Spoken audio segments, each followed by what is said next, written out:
destes que por fé vem bendizer-te e a uma voz oferecer-te seus louvores, súplicas e anseios.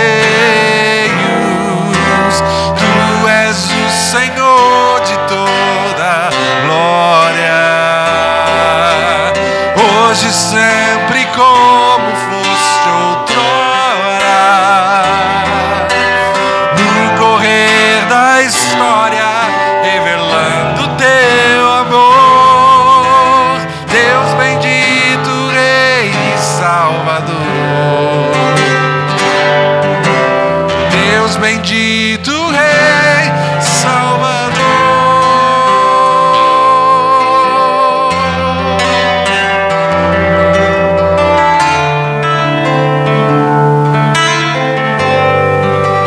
Vem e sopra sobre nós. Vem e sopra sobre nós teu sopro. Reunidos neste ajuntamento, honra e santifique este momento com a tua igreja que é teu povo. Faz teu rio de paz correr no meio destes que por fé vem bendizer-te e a uma voz oferecer-te seus louvores, súplicas e anseios. Tu és o Senhor de toda glória, hoje e sempre como fosse outrora. No correr da história, revelando teu amor, Deus bendito, Rei e Salvador. Deus bendito, Rei e Salvador. Deus bendito, Rei e Salvador. Deus bendito, Rei e Salvador.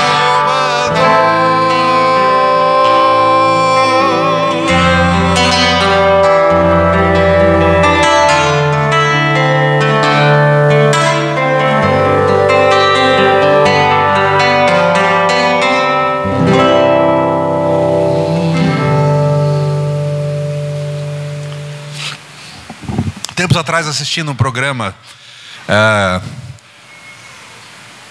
religioso num sábado de manhã. Eu não sei quantos de vocês têm o hábito de ligar a TV aos sábados de manhã. A gente vê umas coisas meio estranhas na televisão. E vez por outra a gente ouve assim, Jesus no meio. Mas aquilo que está acontecendo muitas vezes não tem nada a ver com esse nome tão precioso. E nesses meus 40 anos de caminhada, eu tenho procurado escrever canções inspiradas nos Salmos, ou inspiradas em outros valores do Evangelho, sempre com alguma coisa propositiva. Mas naquela manhã de sábado, meu coração ficou muito pesado com o que eu vi. E aí eu escrevi uma canção que é uma canção triste, na verdade, mas que, de certa maneira, expressa o que ia no meu coração e o que vai no meu coração em relação a isso. Eu queria compartilhar com vocês, na verdade. Chama-se Letra Morta. E ela diz o seguinte: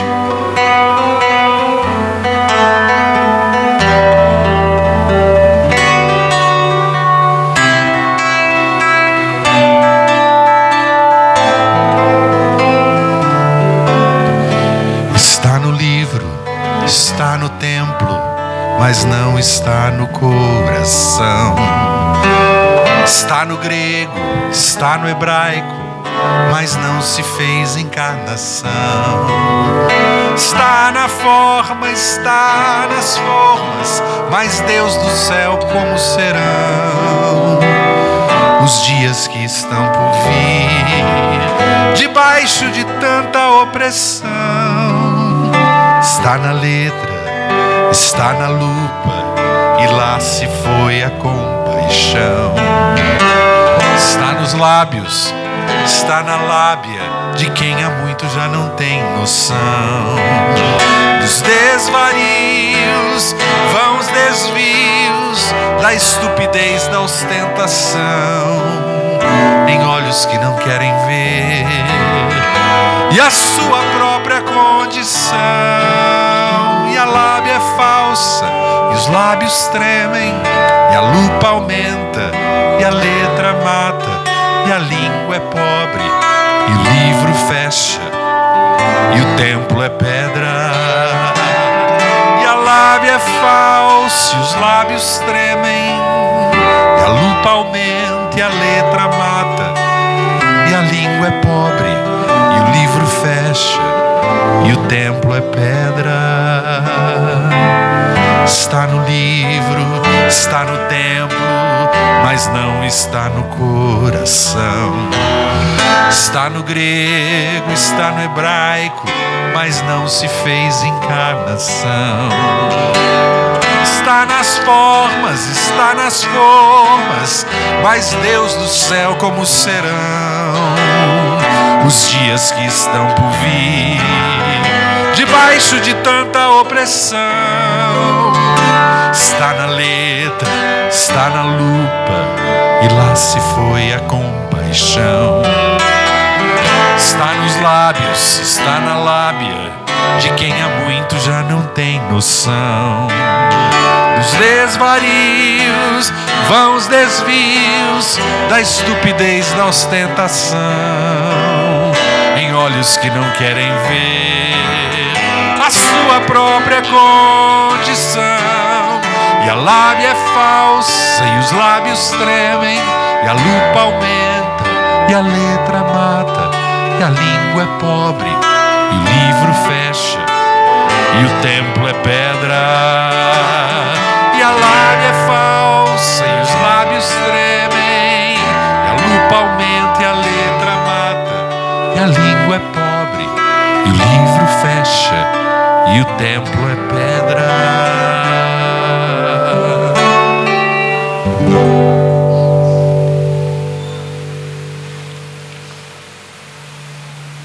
Voltando à riqueza espiritual dos Salmos, o Salmo 104 que diz: bendize, ó minha alma, ao Senhor, como tu és magnificentíssimo, estás vestido de glória e majestade, coberto de luz como de um manto, e são as cortinas do lugar onde habitas, o céu numa noite recheada de estrelas. Vamos cantar isso juntos. Bendize, ó minha alma, Senhor. Bendize, ó minha alma, ao Senhor. Senhor, tu és maravilhoso, vestido de glória e majestade, coberto de luz como de um manto, e são as cortinas da tua morada, nos céus numa noite estrelada. Bendize a minha alma ao Senhor. Bendize a minha alma ao Senhor. Senhor, tu és maravilhoso, vestido de glória e majestade, coberto de luz como de um manto, e são as cortinas da tua morada, os céus numa noite estrelada. A tua casa se ergue sobre as nuvens, Deus vai ligeiro nas asas do vento e pinta multicor no pensamento. Momento, tempo intento de adorar. Bendize, ó minha alma, bendize ao Senhor, e toda a minha vida proclame seu louvor. Bendize, ó minha alma, bendize ao Senhor, para sempre penhorada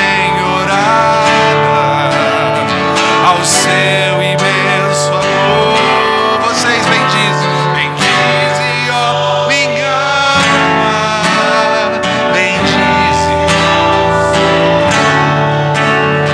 e toda a minha vida proclame seu louvor. Bendize, ó minha alma, bendize ao Senhor, para sempre penhorada ao seu imenso amor. Bendize, ó minha alma, ao Senhor. Senhor, tu és maravilhoso.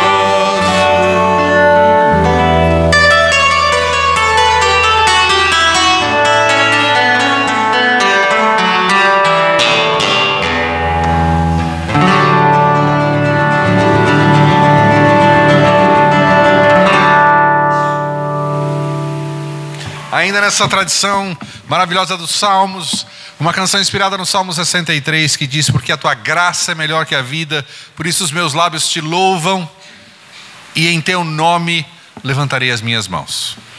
E eu queria convocar um grande coro aqui. Quero projetar a última parte da canção. Por favor, pode ir descendo. A próxima canção. A próxima canção. Isso. A última parte dela, por favor. Aí. Mais um pouquinho. Aí. Sobe um pouquinho. Nessa parte aí nós vamos ter então a participação feminina cantando o seguinte verso: Tu és o meu Senhor, a teus pés estou, eu quero te servir como adorado. Mulheres, tu és o meu Senhor, isso, a teus pés estou, a teus pés estou, eu quero te servir como adorado. Mais uma vez as mulheres e os homens comigo. Tu és o meu Senhor, és o meu Rei, prostrado, ó Deus, como que eu sou adorado. Mais uma vez. Tu és o meu Rei, prostrado, ó Deus, como que eu sou adorado. Tá bonito, sai, tá ficando bonito. Agora voltando um pouquinho à parte anterior. Mais uma, aí. Mais um, isso. Na segunda parte nós vamos cantar juntos os versos que dizem: levanto minhas mãos no santuário, elevo minha voz para cantar de toda a tua glória e majestade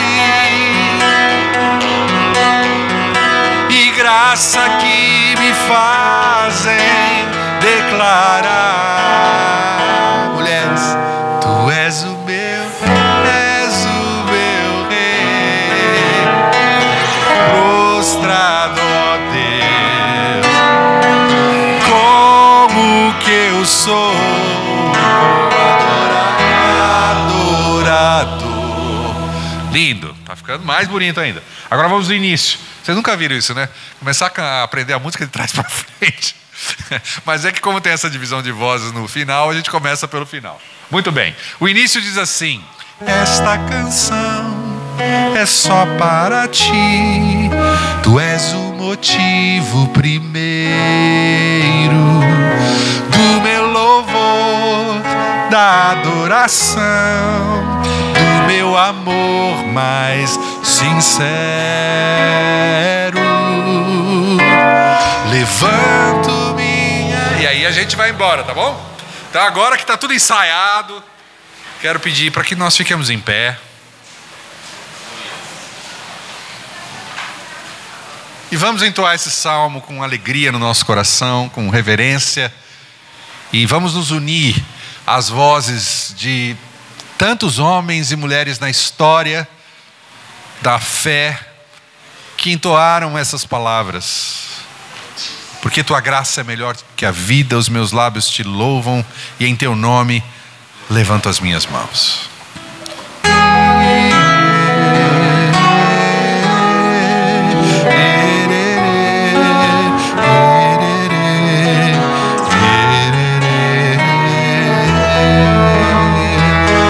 Esta canção é só para ti, tu és o motivo primeiro do meu louvor, da adoração, do meu amor mais sincero. Levanto minhas mãos no santuário,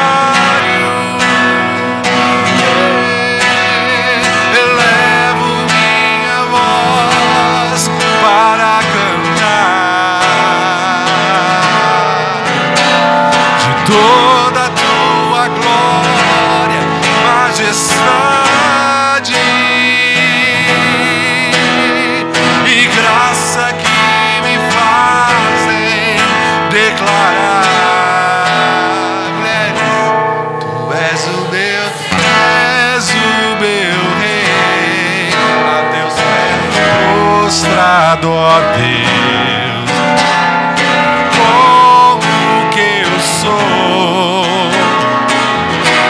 Adorador,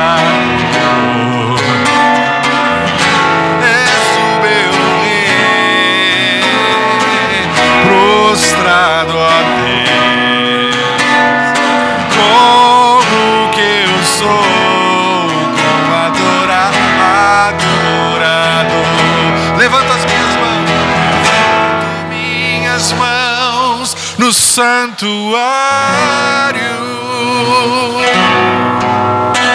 Elevo minha voz para cantar toda a tua glória, majestade e graça que me fazem declarar: tu és o meu rei, prostrado, ó Deus. Como que eu sou adorador, és o meu rei, prostrado, ó Deus. Como que eu sou adorador.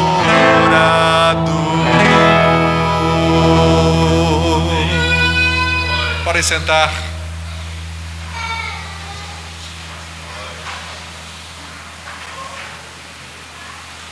E uma última canção, também um salmo da Escritura. Hoje pela manhã nós falamos sobre canções que são filhas emancipadas. E essa é uma canção para mim muito especial. Eu a escrevi na minha juventude.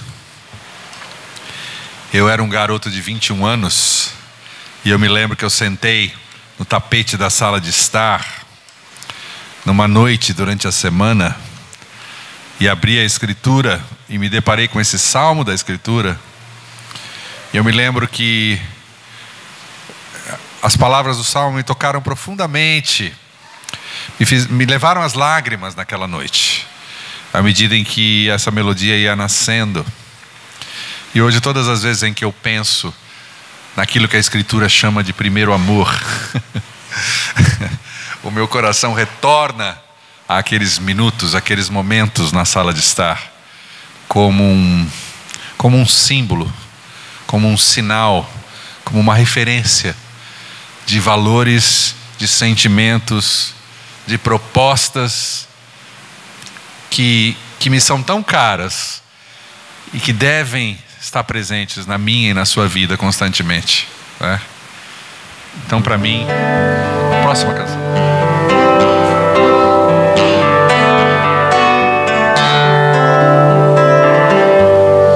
Quão amáveis são os teus tabernáculos, Senhor dos exércitos. A minha alma suspira e desfalece pelos teus átrios. O pardal encontra casa, a andorinha ninho para si. Eu encontrei teus altares, Senhor, Rei meu e Deus meu. Eu encontrei teus altares, Senhor, Rei meu e Deus meu.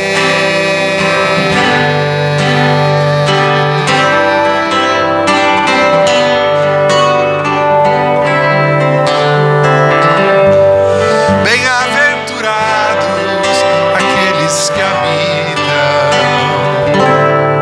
em tua casa, pois um só dia, Senhor, nos teus átrios vale mais que mil. O pardal encontrou casa, a andorinha ninho para si. Eu encontrei teus altares, Senhor, Rei meu e Deus meu. Eu encontrei teus altares, Senhor, Rei meu e Deus meu.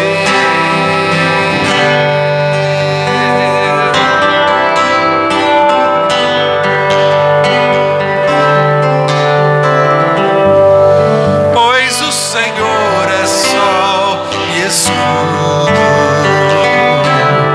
da graça e glória. Não negará bem algum aos que vivem corretamente. O pardal encontrou casa, a andorinha ninho para si. Eu encontrei teus altares, Senhor, Rei meu e Deus meu.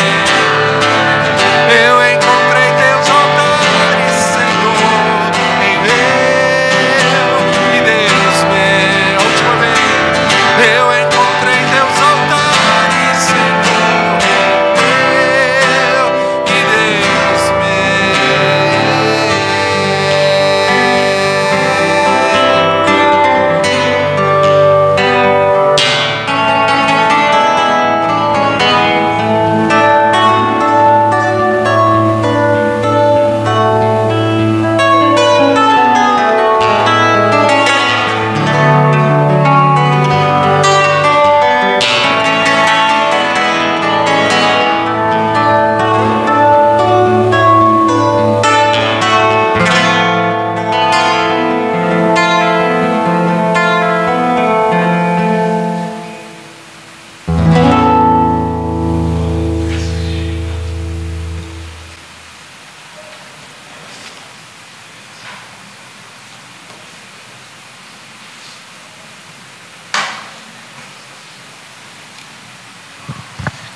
Pastor Ricardo, quero convidá-lo à frente para apresentar o nosso pregador e orar por ele.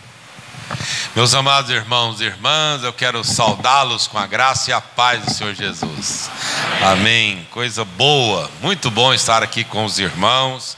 Em nome da PECOM, Agência Presbiteriana de Evangelização e Comunicação, Muito obrigado, irmãos. Pastor Samuel, por favor, venha à frente.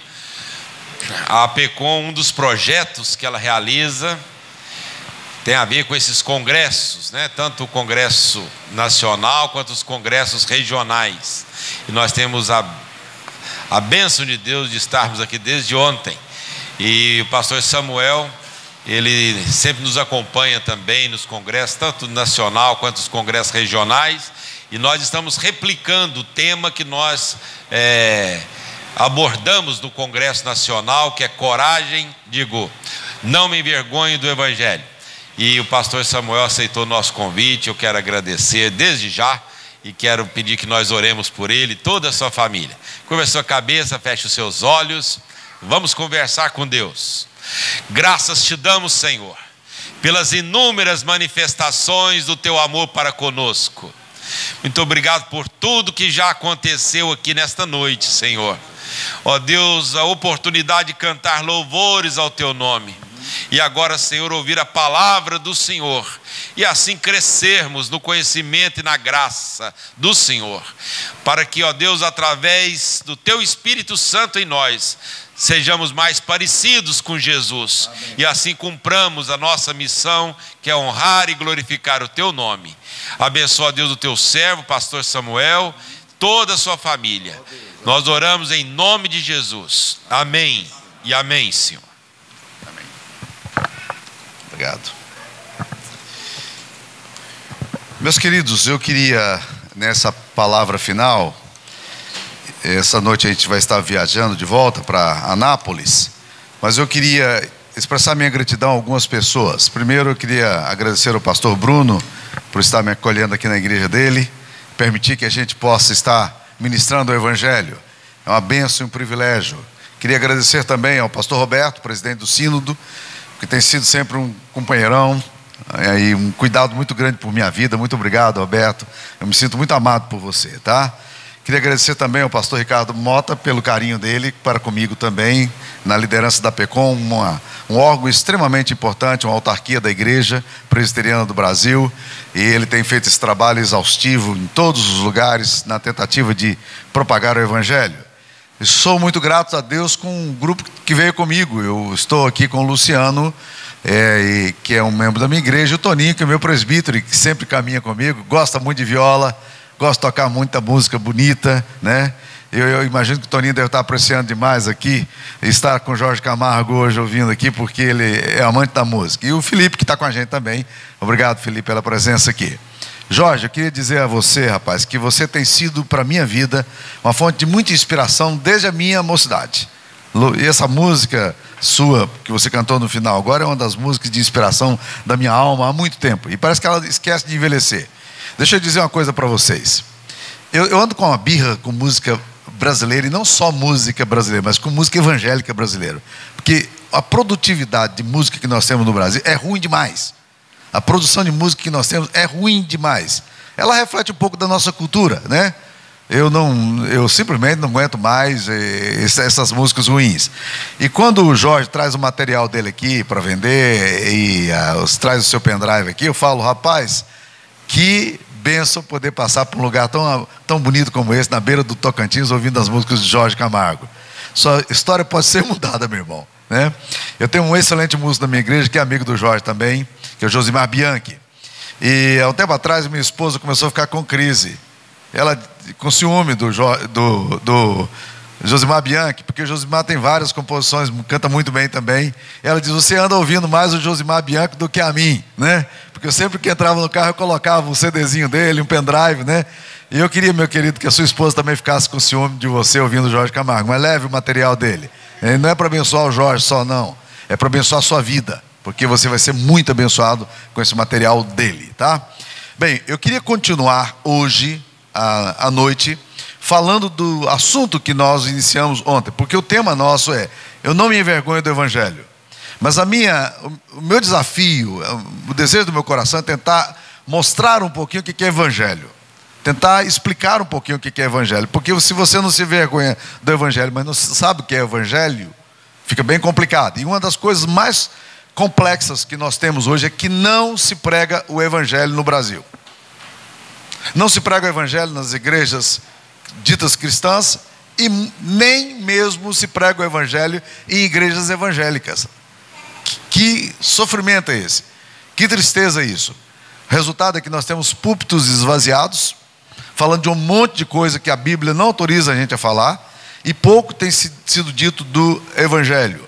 E Martinho Lutero disse o seguinte: se você prega a Bíblia, mas se você não chega no evangelho, você está traindo as escrituras sagradas. Eu queria então falar um pouquinho sobre o evangelho aqui nessa noite, já que o nosso tema é não me envergonhe do evangelho. Eu queria que você abrisse as escrituras sagradas no Evangelho de João, capítulo 6, versículo 28 e 29. 2 versículos apenas.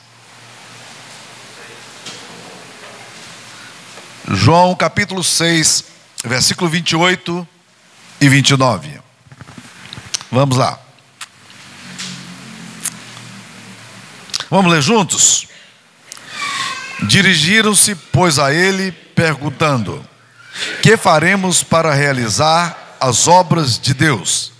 Respondeu-lhe Jesus: a obra de Deus é esta, que creiais naquele que por ele foi enviado.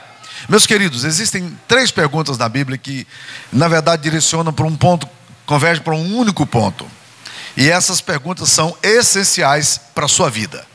Se você não fez ainda essas perguntas para você, você deve fazê-la. Porque elas tratam de questões eternas. Deixa eu dizer uma. Uma das perguntas que foi feita foi pelo moço rico, que chega a Jesus e fala: bom mestre, que farei para herdar a vida eterna? A pergunta desse jovem é uma pergunta extremamente importante. Ele faz a pergunta certa, dirigindo-se à pessoa certa, da forma correta, porque ele se ajoelha. Infelizmente, ele responde a resposta de Cristo de forma equivocada, porque ele não deseja fazer aquilo que Jesus recomenda para ele. A segunda pergunta vai na mesma direção, quando o carcereiro de Filipos pergunta a Paulo e Silas: senhores, que devo fazer para ser salvo? Essa pergunta é essencial também. Ela tem a ver com a tua eternidade. Nenhuma pergunta é mais importante do que aquela que converge, que aquela que tem a ver com sua alma. Senhores, que devo fazer para ser salvo?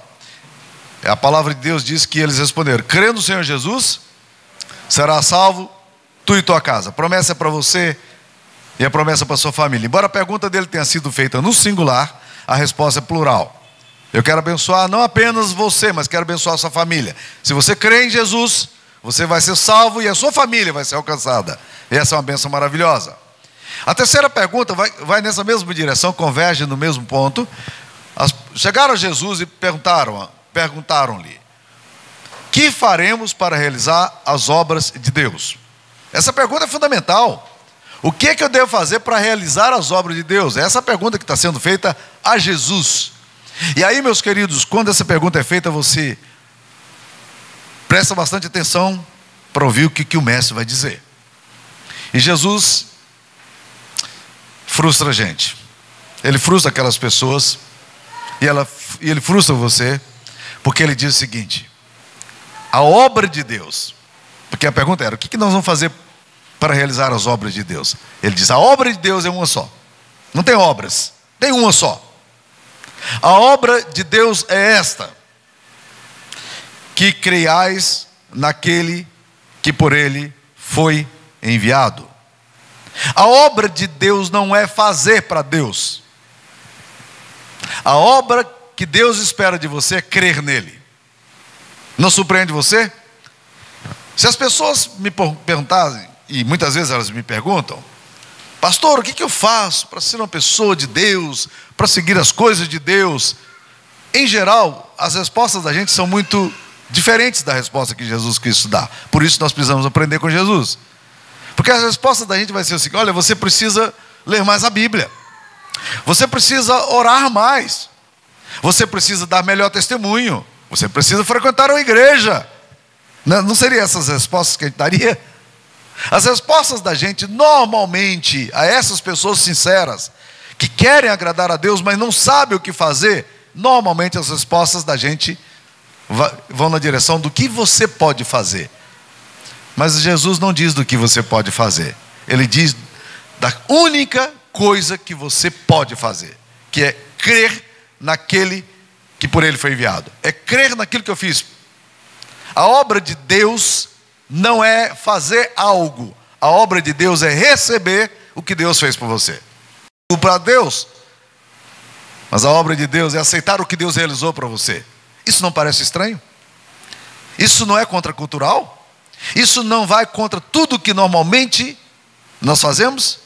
Nós damos uma listinha de coisas para as pessoas fazerem, arrumamos algumas fórmulas e começamos a dizer como ser cheio do Espírito, como ser crente mais produtivo, como ser mais fiel, como fazer, e nós vamos dando tarefas. Mas Jesus inverte a coisa. Ele não dá uma lista de atividades espirituais para agradar a Deus. E Jesus certamente frustra aqueles ouvintes como frustra nós, que gostamos de fazer as coisas para Deus, para sermos aceitáveis diante dele, que queremos fazer as coisas de Deus para Deus ficar impressionado com a nossa performance, com o que nós fazemos, mas o que Jesus diz é absolutamente contrário ao princípio essencial de todo homem e mulher religiosos. Porque instintivamente nós damos uma lista de coisas para fazer, mas Jesus não faz isso. Ele só diz: olha, você precisa crer. Você precisa reconhecer aquilo que aconteceu, a obra minha, porque você não é salvo por aquilo que você faz, mas você é salvo pelo amor de Deus que te acolheu. E Jesus inverte a ordem aqui. E Paulo entende tão bem isso aqui, o apóstolo Paulo, que quando, lá na frente, ao escrever a carta aos Gálatas, ele faz uma colocação muito interessante. Ele pergunta aos Gálatas, aquela igreja, o seguinte: vocês receberam o Espírito de Deus pelas obras da lei, por alguma coisa que vocês fizeram, ou vocês receberam o Espírito de Deus pela pregação da fé? Como é que vocês recebem Jesus? No coração. Vocês fazem alguma coisa para Jesus e Jesus fica impressionado e agora Jesus está no seu coração? É assim? Você faz alguma lista de coisas e Deus fica tão impressionado com a sua performance que ele se encanta com isso e muda? E ele passa a amar você? Não. Você não recebe o Espírito de Deus porque você faz algo. Você recebe o Espírito de Deus porque você acolhe o que Deus fez a você. E é exatamente isso que nós precisamos entender, irmãos. Nós não recebemos o Espírito Santo porque somos cheios de nós mesmos, ou porque temos credenciais humanas para tanto, ou porque fazemos coisas para Deus. Mas o Espírito de Deus nos é dado quando nós nos esvaziamos de nós mesmos e olhamos para a cruz de Cristo, entendemos o que Ele fez por nós. E a partir desse momento começa um grande exercício espiritual na nossa vida, de não confiar mais naquilo que fazemos, mas passarmos a confiar naquilo que Deus faz. É isso que o Evangelho propõe. Não mais nas nossas obras para a salvação, mas crer naquilo que Cristo fez por nós. Essa é a obra que Deus deseja de nós, se quisermos agradá-lo, que creiamos naquele que por Ele foi enviado. Portanto, o Evangelho denuncia todo o esforço humano. Isso é o Evangelho. E ele mostra que para agradar a Deus é necessário colocar a confiança em Jesus e não nos nossos esforços. Dr. Geithner, um teólogo bem conhecido, diz o seguinte: Cristo fez tudo quanto é necessário para a nossa salvação. Coisa alguma se posta agora no caminho entre o pecador e o Senhor Deus, exceto as boas obras do pecador. A pessoa, quando faz as boas obras, ela acha o seguinte: agora Deus vai gostar de mim. Mas Geithner diz o seguinte: coisa alguma pode impedir você de vir a Cristo, exceto a ilusão de que você não precisa dele. E ela continua: se ao menos os homens pudessem ser convencidos que não têm justiça própria e que todos estão sujeitos ao pecado, então nada poderia impedir a salvação eterna. Tudo o que necessitam é do senso da sua necessidade. Eu preciso de Deus. Tudo quanto devem ter é o nada. Tudo quanto se requer deles é que reconheçam sua culpa. Infelizmente, porém, os pecados não sabem separar-se da virtude. Meus queridos, é isso que nós realmente nos equivocamos no Evangelho. É por essa razão que normalmente os pregadores se confundem tanto e a igreja de Cristo se confunde tanto em relação a isso aí. Mas você recebe o Espírito de Deus porque você faz alguma coisa e impressiona a Deus, ou quando você diz: Senhor Jesus, entra na minha vida? quando você recebe, pela pregação da fé, aquilo que Cristo fez. Spurgeon é considerado o maior pregador de todas as épocas, em termos de conteúdo, um grande pregador, londrino. Ele era um garoto de 16 anos e meio de idade. O coração dele carregado de pecado, mas ele tinha um desejo muito grande por Deus.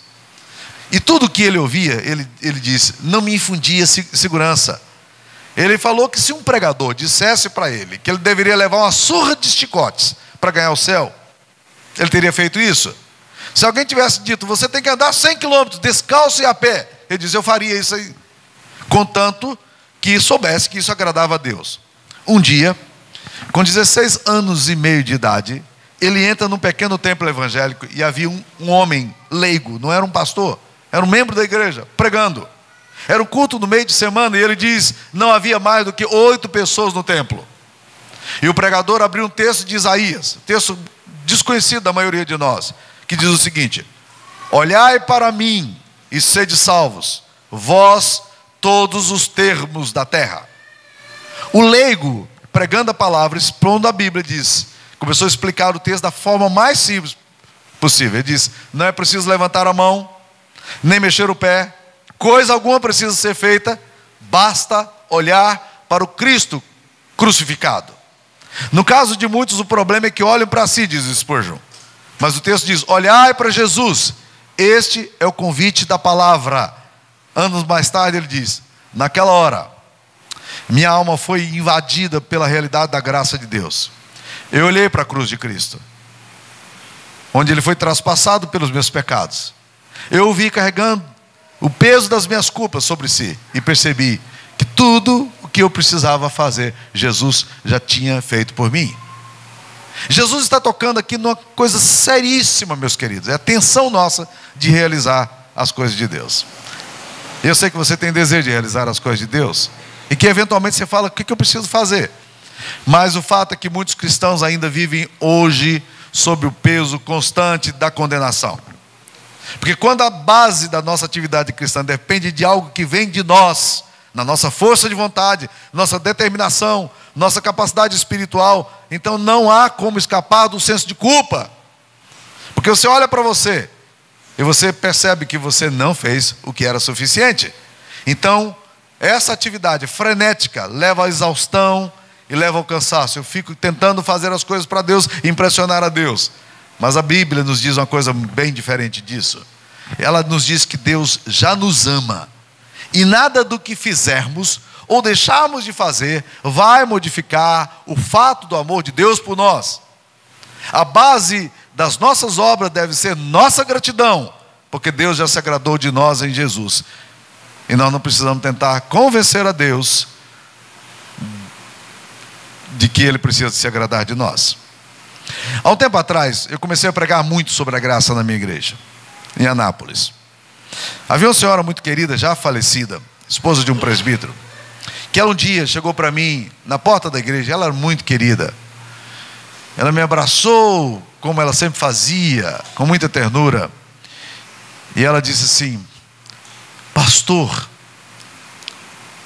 o senhor tem falado muito da graça de Deus. E é interessante porque eu nunca parei para pensar tanto na graça de Deus. Mas o senhor tem falado da graça de Deus insistentemente. Que bom que o senhor está pregando isso para nós. Eu disse, não, dona Jalma, a senhora não entendeu. Eu não estou pregando isso para a senhora. Eu estou pregando isso, sabe para quem? Para mim mesmo. Eu preciso entender o que Cristo fez. Eu preciso parar de tentar lutar para me justificar diante de Deus, porque Deus já me justificou. Eu preciso entender que Ele me amou de tal forma que Ele foi para a cruz e morreu no meu lugar. E o que eu preciso fazer é olhar para essa cruz, esse lugar enigmático, esse lugar do sangue, porque Ele é o Cordeiro de Deus que tira o pecado do mundo, e eu preciso aprender apenas a ter um coração grato. Eu não estou pregando para a igreja, eu estou pregando para mim. Eu preciso me convencer, eu preciso entender o que a palavra de Deus me ensina. E aí, meus queridos, tempos depois eu estava lendo um texto de Lutero. Olha o que Lutero fala. Lutero talvez tenha sido um dos homens que mais enfatizou a doutrina da justificação pela graça. Olha o que ele fala. Durante 20 anos, eu tenho ensinado e acolhido a doutrina da suficiência da fé nos méritos de Cristo, pelo qual fomos aceitos perante o tribunal de Deus. Olha o que ele diz: contudo, aquele velho e tenaz engano me assedia de tal forma que ainda descubro uma tendência de aproximar-me de Deus, trazendo alguma coisa em minha mão, pela qual possa merecer a sua graça. Ele conta no outro lugar, dizendo o seguinte: é como se às vezes eu me deparo com a situação como se eu estivesse diante de um Deus de inesgotável riqueza, e eu estou com a minha moedinha para dar para Deus, para jogar no tesouro de Deus. E eu acho que agora, quando eu jogo a minha moedinha e cai ali no meio do tesouro de Deus, daquele Deus rico em abundância, rico em misericórdia, que é Senhor do ouro e da prata, eu ainda acho que eu vou impressionar Deus com a minha performance. Isso Lutero falando. Então, meus queridos, nós estamos sempre nos equivocando em relação a isso, porque nós estamos impressionados demais com a lei, mas nós não nos impressionamos com Cristo. Howard Hendricks, um pastorzão batista do Dallas Theological Seminary em Dallas, ele diz o seguinte: nada do que eu faça ou deixe de fazer fará com que Deus me ame mais ou menos. Ele o ama unicamente pela graça demonstrada através de Cristo. Um outro poeta, um outro teólogo puritano, Owen, fala o seguinte: nossa luta em viver a vida cristã não é fazer, mas é crer. A grande questão é onde posso obter o poder para obedecer a Cristo. Não como obedecer, mas como encontrar poder para obedecer. E esse poder só emana da cruz. Só a cruz pode fazer isso. Porque a única força que pode vencer o meu desânimo, a minha incredulidade, a minha dificuldade, é a fé. A fé é um princípio ativo de Deus. A obra de Deus é essa: que vocês creiam naquele que por ele foi enviado. Vocês querem agradar a Deus? O que faremos para realizar as obras de Deus? A obra de Deus é esta: que creais naquele que por ele foi enviado. Fé é a mais alta forma de nossa dependência de Deus. Fé é simplesmente um pecador olhando para Cristo. Esta capacidade de olhar para a sua obra redentora é o instrumento que muda a sua história e muda a história da sua família. O problema é que a gente tem pregado horas e horas e horas procurando ensinar as pessoas a reunirem todos os seus recursos humanos e se esforçarem o máximo a fim de realizar a obra de Deus. Mas nós estamos mobilizando ainda a carne. Nós fazemos, nós acreditamos que podemos fazer. Nós procuramos fortalecer a nossa confiança no poder dos números, dos recursos ocultos do espírito humano, nas possibilidades da força da vontade. Mas a verdade, meus queridos irmãos, é que nós precisamos olhar para Jesus. É dele que emana o poder. Qual é o nosso maior pecado? Qual é o seu maior pecado? E quando eu pergunto aqui, provavelmente você começa a pensar em várias coisas. Talvez o seu maior pecado seja a ira, seu mau humor. Talvez o seu maior pecado seja a luxúria, a carne. Talvez o seu maior pecado seja a desonestidade, a mentira. Qual é o seu maior pecado? Sabe o que Jesus Cristo falou? Que o maior pecado dos seus discípulos era a incredulidade. Veja quantas vezes Jesus censura a incredulidade dos discípulos. O tempo todo, Jesus está censurando a incredulidade dos discípulos. O pecado que transparece, que brota de forma profunda no Novo Testamento, é o pecado da incredulidade. É o meu pecado e o seu pecado. Nós não cremos. Nós confiamos em nós mesmos. Mas a fé precisa ser colocada no lugar certo. A obra de Deus é esta: que creais naquele que por ele foi enviado. Se quisermos agradar a Deus, temos de nos arrepender da nossa incredulidade e colocarmos nossa confiança plena na obra suficiente de Jesus Cristo. Essa obra é que nos salva. É disso que nós precisamos fazer. A fé salvadora não é uma experiência emocional, nem é mera concordância intelectual sobre alguns pressupostos da fé. A fé salvadora é colocar a confiança na obra de Cristo, na salvação que Ele fez por nós. Admitir nosso completo fracasso, reconhecer nossa insuficiência moral e confiar na obra de Cristo e apenas na obra de Cristo. Fé são as mãos vazias de uma alma que se estende àquele que o justifica, que resgata o pecador com base apenas na graça. Graça é o meio, fé é o instrumento. Eu aceito o Senhor, eu reconheço o que o Senhor fez. Fé salvadora, biblicamente, precisa vir só. Um velho hino americano fala assim: numa vida que não vivi, numa morte que não morri, nisto repousa a minha eternidade. Jesus fez por mim. A nossa oração deve se voltar nesse sentido. A obra de Cristo por nós. Por quê, meus queridos? Porque toda vez que eu tento viver confiando em mim mesmo, eu estou perdendo o Evangelho. O apóstolo Paulo fala em Gálatas: vocês corriam bem. Quem vos induziu? Quem fascinou a vós outros? Ante cujos olhos foi Cristo crucificado. Vocês estavam indo bem, vocês creram. Quando vocês receberam a salvação, vocês creram na obra de Cristo. Continua crendo na obra de Cristo. Toda vez que eu tento viver confiado em mim mesmo, eu estou perdendo o Evangelho. Toda vez que eu tento comprar o favor de Deus, eu estou me desviando do Evangelho. Afinal, nós somos salvos por méritos ou pela graça de Deus? Pela obra de Cristo. Toda vez que eu dependo do meu esforço, eu estou esquecendo de Deus. E eu quero te convidar, meu querido irmão, para se desesperar de você. Não confiar em você. Não colocar a sua confiança em você. Não confie na carne. Não confie nos seus propósitos, nas suas decisões. Confie em Cristo. Como é que você deseja se apresentar diante do tribunal de Cristo? Apresente-se com a justiça de Cristo. Você não tem justiça própria. Tudo que você fizer é insuficiente para o Deus Santo. Você vai falhar. Você vai errar. Então qual é a obra que nós devemos fazer? A obra de Deus é esta: que vocês creiam naquele que por Ele foi enviado. Olhar para mim e vocês serão salvos. Quando nós contemplamos a cruz de Cristo, quando nós olhamos para o que Cristo fez, o sangue dele derramado por nós, o Cordeiro de Deus que tira o pecado do mundo, ali está a minha vergonha, ali foi cravada a minha culpa, ali está o meu eu narcisista, egocêntrico, independente. E agora eu começo a entender: eu não tenho nada para apresentar a Deus. Mas eu não preciso apresentar nada a Deus, porque a roupa que eu visto diante de Deus é a roupa da justiça de Cristo. O apóstolo Paulo escreve no Romanos 5:1 dizendo o seguinte: justificados, pois, pela fé temos paz com Deus. Olha que coisa interessante. Justificado é um termo forense, judicial, é um termo da lei.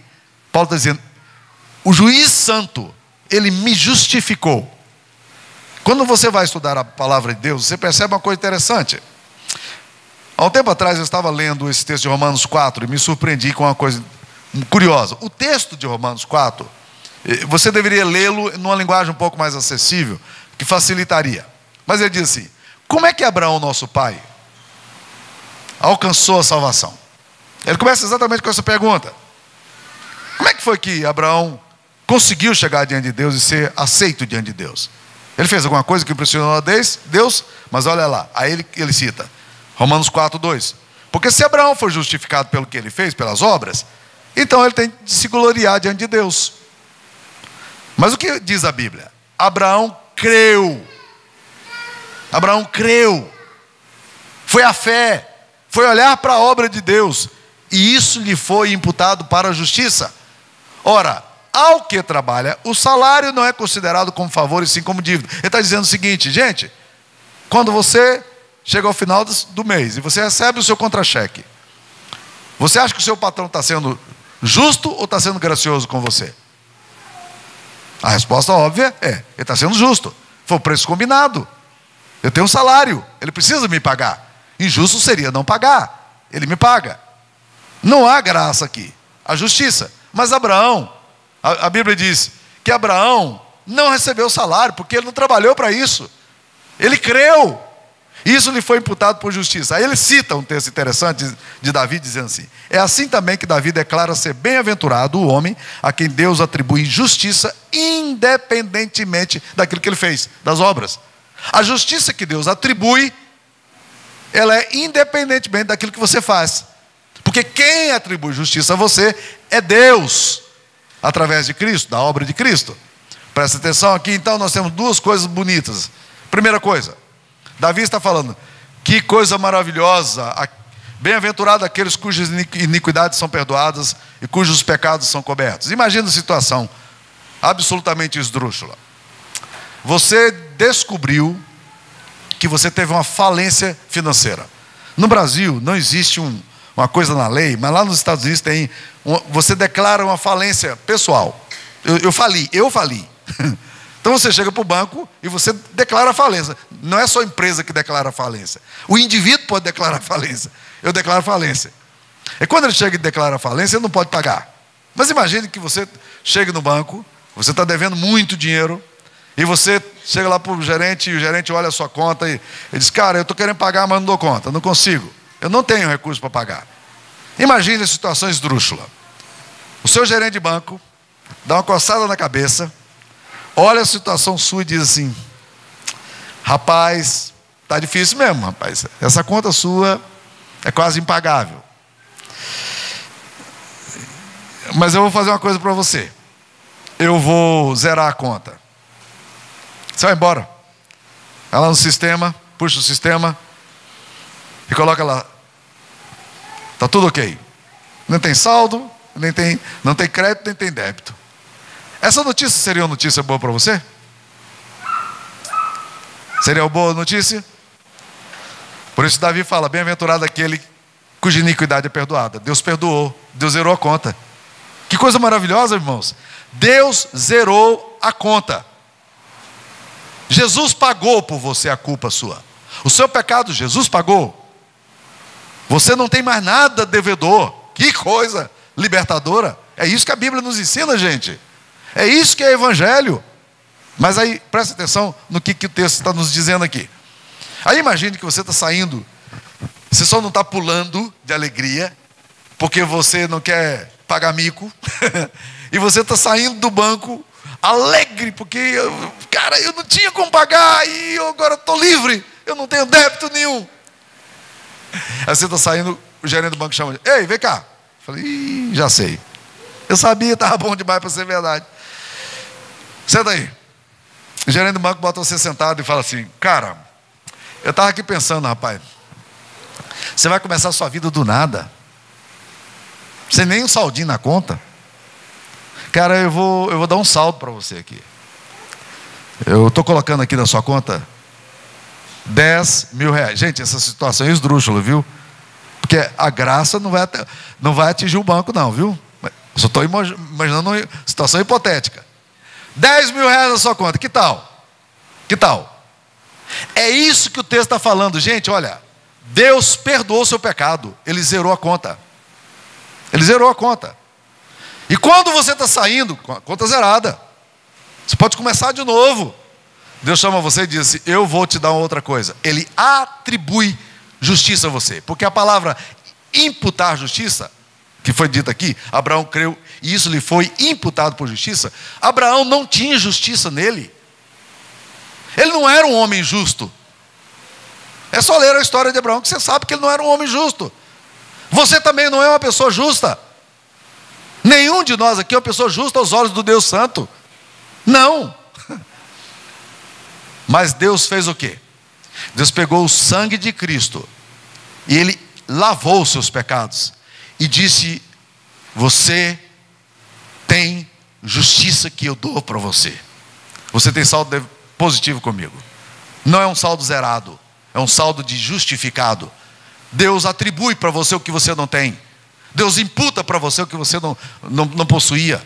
Deus dá justiça por meio de Cristo. É isso que a Bíblia nos ensina. Deus te deu algo que você não tinha.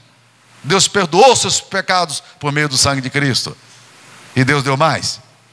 Deus atribuiu alguma coisa que você jamais conseguiria pelo seu esforço humano. Por isso Jesus está respondendo aqui. Quando as pessoas perguntam: que faremos para realizar as obras de Deus? Ele diz: a obra de Deus é que vocês creiam naquele que por Ele foi enviado. Vocês querem fazer a obra de Deus? Creiam. O maior obstáculo da sua vida é a falta de fé. Você vai querer crer em você. Você vai querer crer nos seus recursos. Você vai querer crer na sua justiça pessoal. Você vai querer crer que Deus está impressionado com você.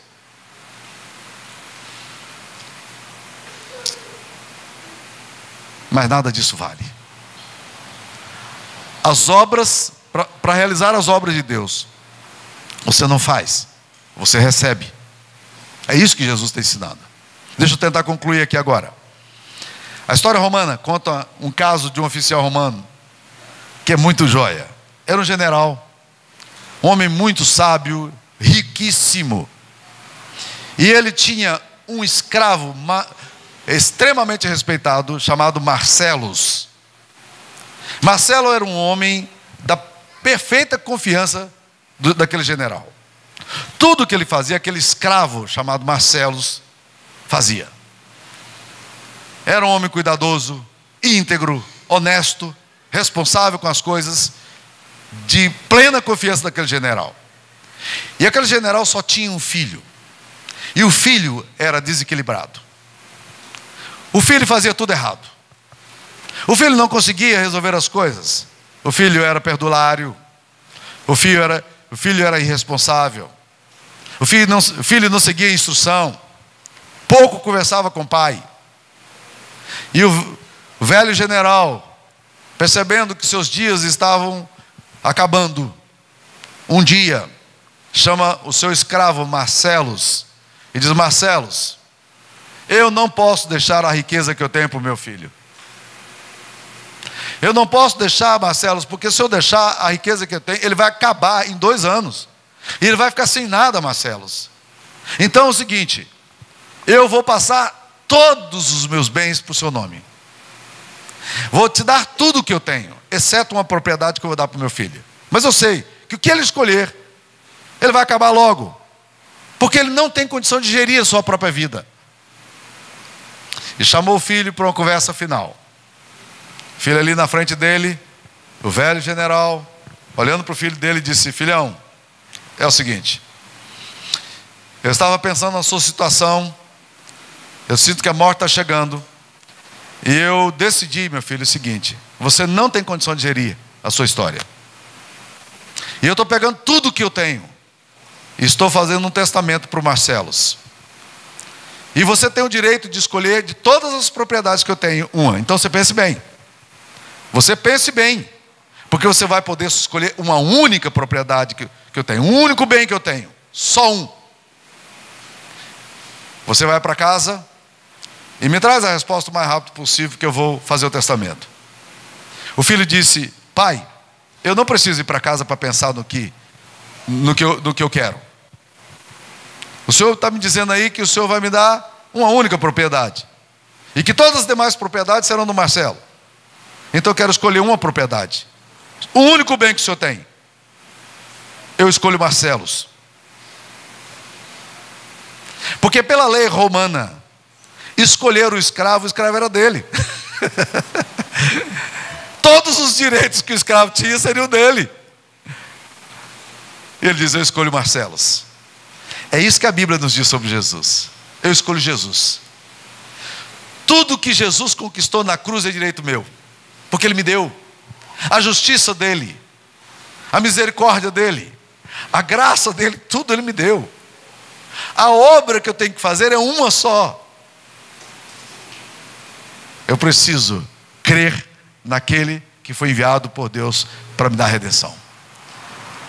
Creia em Jesus, olhe para a cruz e você vai ser salvo. Essa é a essência do Evangelho. E nós, como cristãos, temos nos esquecido disso. Nós, como cristãos, e apenas uma pequena fração dos cristãos hoje tem esquecido que quem tem Jesus possui tudo. Estar em Cristo é receber tudo que lhe pertence, incluindo sua justiça. E isso tudo recebemos pela fé e somente pela fé. Que Deus nos abençoe. Amém. Abençoe.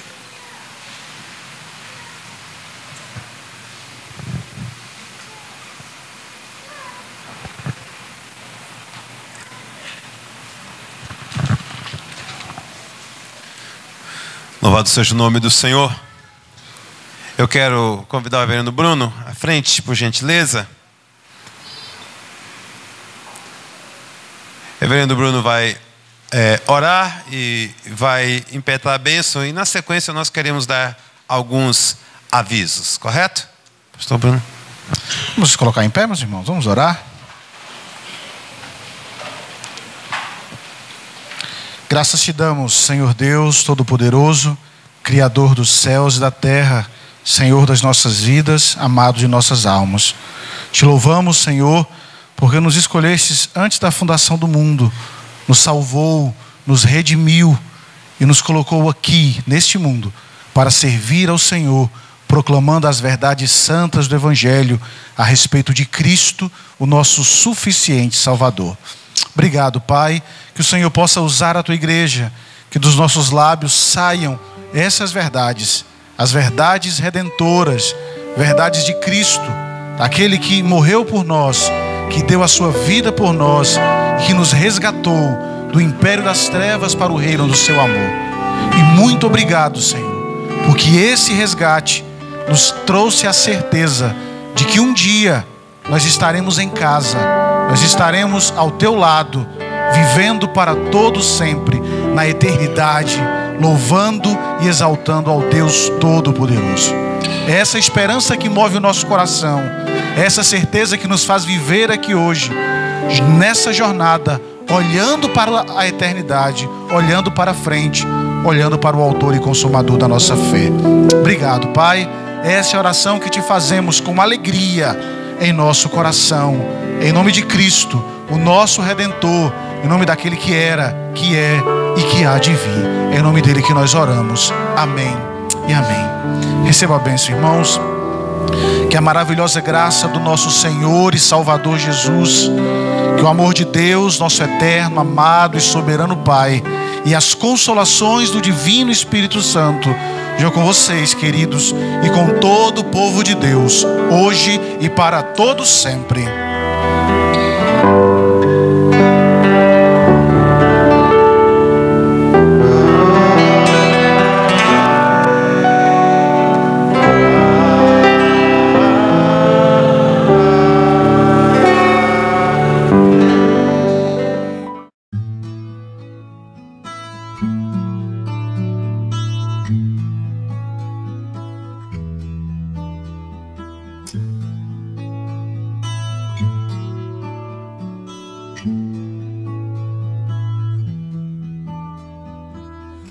Quão amáveis são os teus tabernáculos, Senhor dos exércitos.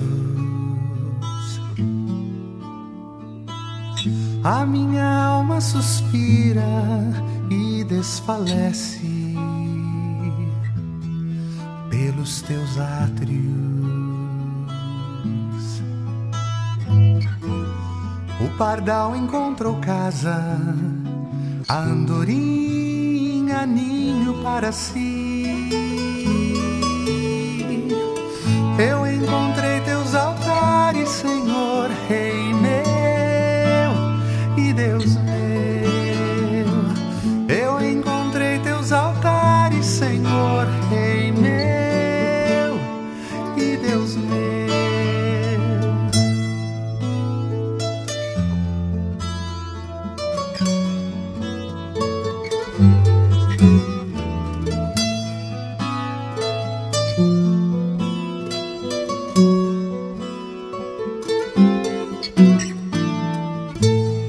Bem-aventurados aqueles que habitam em tua casa,